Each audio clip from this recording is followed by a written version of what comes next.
Guys, कैसे हो आप सब। आज का वीडियो सही में बहुत ही ज़्यादा स्पेशल होने वाला है, क्योंकि क्या आपको लगता है नीट 2026 में सिलेक्ट होने के लिए ओनली 5 चीज़ें आपके लिए रिक्वायर्ड है।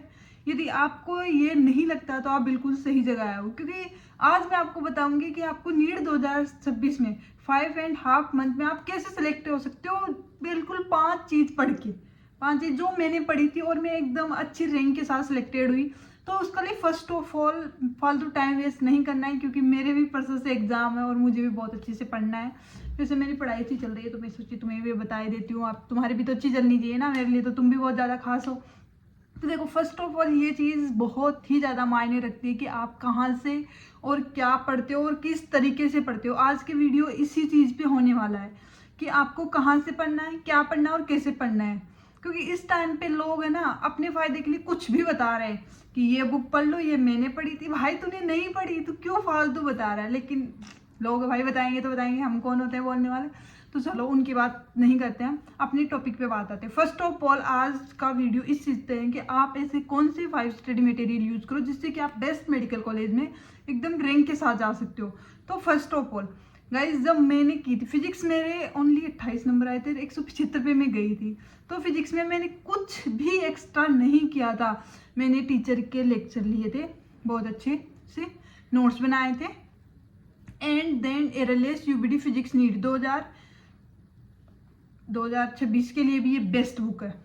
बहुत बच्चे कर रहे हैं और तुम भी करो यार। मैं 100% बोलती हूँ, 100% रिजल्ट मिलेगा तुम्हें। रिजल्ट 15-20 दिन में आराम से देखने को मिल जाएगा कि यार ये बुक तो कितनी अच्छी है। जहाँ मेरी फिजिक्स 0 लेवल पे थी, मैंने इतना इंप्रूव कर, तो 100% तुम आराम से इंप्रूव कर लोगे उस चीज़ को।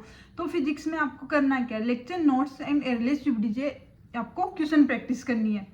एंड टेस्ट आपको एक भी नहीं छोड़ना है। यदि आपकी कोचिंग में किसी में आप एडमिशन ले रखे हो तो आपको टेस्ट देना है। यदि अभी तक आप टेस्ट नहीं दे रहे हो तो आपको टेस्ट सीरीज आपको ज्वाइन कर लेनी चाहिए। चाहे आपको जहाँ से बेस्ट लगे वहाँ से ज्वाइन करो और टेस्ट देना स्टार्ट करो, क्योंकि टेस्ट से को सिलेबस कभी कंप्लीट नहीं होता है। तुम सोचो कि सिलेबस कंप्लीट हो जाएगा उसके बाद करोगे, भाई नहीं होगा।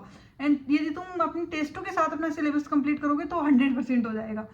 तो फिजिक्स में आपको बस ये करनी है। इसके अलावा तुम्हें फिजिक्स में और कुछ करने की जरूरत नहीं है। कोई बोलती है ये बुक भी कर लो, वो बुक भी कर लो, भाई नहीं कर पाते यार। कोई रोबोट थोड़ी ना है कि हम सारी चीज़ें पढ़ लेंगे। हम एक चीज़ को 50 बार पढ़ सकते हैं, ना कि 50 चीज़ों को 50 बार। इससे बेस्ट तरीका मैं तो नहीं बता सकती आपको, क्योंकि इससे बेस्ट तरीका है ही नहीं कि आप कंसाइज स्टडी मटेरियल यूज़ करो। फिजिक्स में आपको 3 चीज़ करनी है, नोट्स, एरलेस एंड क्वेश्चन प्रैक्टिस। जो आपके टेस्ट लगेंगे तब करनी है, वो तो बाद में करनी है, बट एरलेस से क्वेश्चन प्रैक्टिस, 3 चीज़ बस। और आपको कुछ नहीं करना है फिजिक्स में। आप फुल 180/180 आराम से स्कोर कर जाओगे। केमिस्ट्री में आपको करना है नोट्स, जो आप लेक्चर लेने के बाद नोट्स आपने बनाए थे वो। देन आपको मॉड्यूल से करनी है क्वेश्चन प्रैक्टिस। इसके अलावा 50 चीज़ें करने की कोई ज़रूरत नहीं है। यदि आप एक अच्छी कोचिंग में हो, आपकी कोचिंग के अच्छे मॉड्यूल्स है, तो आप मॉड्यूल कर लीजिए। एक्स्ट्रा बुक करने की कोई ज़रूरत नहीं है, क्योंकि यार फिजिक्स में ज़्यादा क्वेश्चन प्रैक्टिस की रिक्वायरमेंट होती है कि क्वेश्चन प्रैक्टिस ज़्यादा होगी तो स्पीड एंड एक्यूरेसी दोनों बढ़ेगी। लेकिन केमिस्ट्री में आप यदि मल्टीपल टाइम रिवीजन करोगे और क्वेश्चन प्रैक्टिस सेलेक्टेड करोगे ना, तो आराम से हो जाएगा। क्योंकि आपके पास इतना टाइम भी नहीं है कि आप फिजिक्स में भी भर भर की क्वेश्चन कर रहे हो, केमिस्ट्री में भी इतना नहीं हो पाता यार। रियलिटी तो यही है। यदि मैं बोलने को चाहूँ तो मैं बोल दूँ कि तुम दिन में 3-4 क्वेश्चन लगाओ, पॉसिबल ही नहीं है। कैसे लगा पाओगे तुम लोग। मैं तो वीडियो बना के चली जाऊँगी, लगाना तो तुम्हें है ना। तो देखो, जो बता रही हूँ वो कर लो। इसके अलावा तुम्हें कुछ भी करने की जरूरत नहीं है, कुछ भी।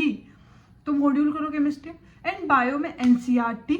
नोट्स करने की कोई जरूरत नहीं है। एक बार जब टेस्ट लगते हैं, माइनर टेस्ट लगते हैं, तब नोट्स करते हैं। उसके बाद हमने भी नहीं गिरे थे, तुम भी ना करो तो बेस्ट। क्योंकि यहाँ पे अब तो 2026 में नीट 2025 का पेपर हार्ड आया, तो उस चक्कर में वो इस मतलब कि एनिमल किंगडम वाला जिस चैप्टर चल रहा है, काफी बच्चे जो मेरी गाइडेंस में पर्सनल गाइडेंस ले रखी है, तो वो दीदी सब ग्रुप के सब ग्रुप लिखा रहे हैं एनिमल किंगडम में। तो भाई नहीं आएगा, ये आएगा वही जो एनसीईआरटी में है, तो वही करो। तुम्हें इसके अलावा करने की कोई जरूरत नहीं है, सच में नहीं आएगा। ट्रस्ट मी, पेपर का लेवल इस बार जितना हार्ड था उतना मुझे लगता है कि इस बार इतना हार्ड भी होगा। लेकिन देखो, हम अपनी प्रिपरेशन हाई लेवल पे लेके चलेंगे तो आपको एनसीईआरटी से बाहर, देखो 2025 में कितना भी हार्ड पेपर आया, बाहर से थोड़ी ना आया था एनसीईआरटी के, नहीं आया ना वो। अब तुम एनसीईआरटी में जब जैसे इकोलॉजी वाला चैप्टर रामदेव मिश्रा के बारे में वहां दे रखा है, तो भाई वहां वो भी नहीं पढ़ोगे। देखो, हमने वो चीज पढ़ी थी तो हमें तो नहीं लगा वो कि भाई बाहर से। पेपर तो इजी था, पेपर तो उसी में से आंसर बस घुमाया हुआ था कि PBR 322 का क्वेश्चन है, उसमें 2 कॉन्सेप्ट लगाए हुए थे, डायरेक्ट स्टेटमेंट वाले क्वेश्चन नहीं थे। तो वो एक चीज़ है, यदि आपके कॉन्सेप्ट क्लियर होंगे और मल्टीपल टाइम आप रिवाइज करोगे तो आपका वहाँ पे उस चीज़ के लिए लेकर दिमाग क्लिक हो जाएगा। आप क्वेश्चन प्रैक्टिस में जब करोगे और आप जब नीट का एग्जाम दोगे बहुत अच्छे से उस पेपर को कर लोगे आप। तो पैनिक नहीं होना इस टाइम पे आपके लिए ज़रूरी है, क्योंकि इस टाइम पे लाखों बच्चे प्रैक्टिस कर रहे हैं। आप कई बच्चे इस टाइम पे होप छोड़ भी चुके हैं, लेकिन गाइस होप आपको नहीं छोड़नी, क्योंकि आप एक बेस्ट मेडिकल कॉलेज के लिए बने हो तो आप ज़रूर जाओगे वहाँ पे। और उसके लिए बेस्ट है आप अपनी प्रैक्टिस को एकदम हाई लेवल पे लेके जाओ। और क्वेश्चन प्रैक्टिस टेस्ट सीरीज सबसे मस्ट है। टेस्ट सीरीज कहीं से भी अपनी टेस्ट सीरीज ज्वाइन कर लेना जहाँ की अच्छी आप तुम्हें एक टेस्ट सीरीज लगे। तो मेरी वाली कोचिंग थी जो CLCC कर लास्ट में 120 के आसपास उसमें टेस्ट हुए थे, हाई एकदम प्रो लेवल की थी वो। तो हमने तो वहीं से प्रैक्टिस की थी। जो भी जहाँ पे तुम पढ़ रहे हो, देखो अपनी कोचिंग बेस्ट होती है तो, लेकिन यार जब वहाँ पे वो चीज़ पढ़ाई नहीं रही, क्वेश्चन देखो टेस्ट बहुत ज़्यादा, जितने ज़्यादा यदि तुम्हारी कोचिंग में ज़्यादा टेस्ट लग रहे हैं और वो NCERT बेस्ड है, मतलब आपकी कोचिंग बहुत अच्छी है।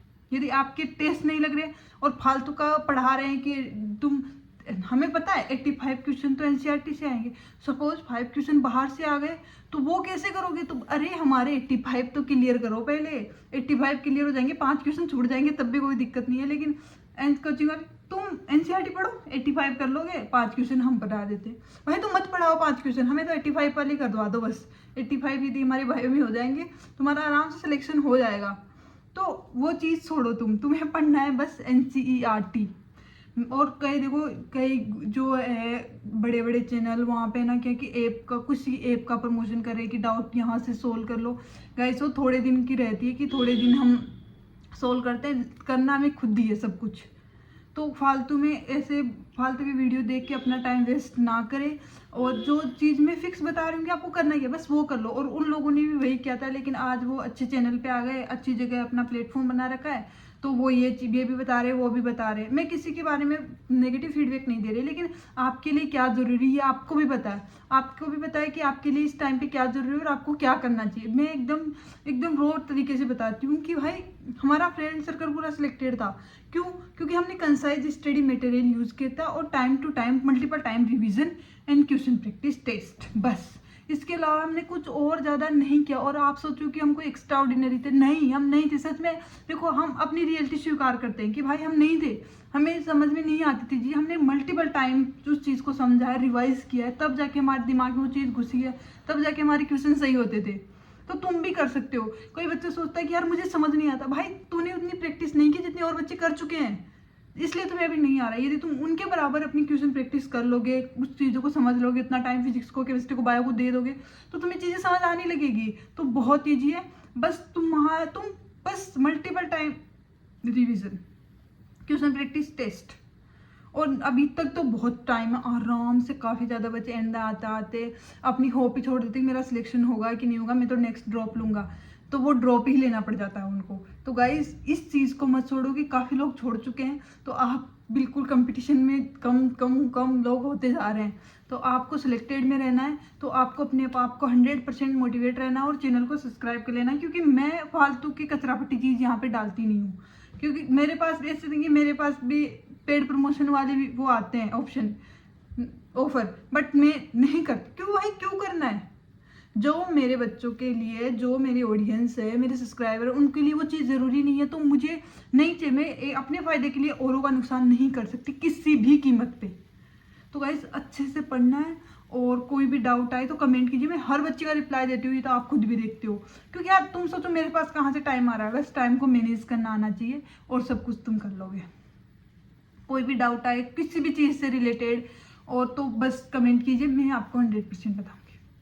ठीक है, बाय।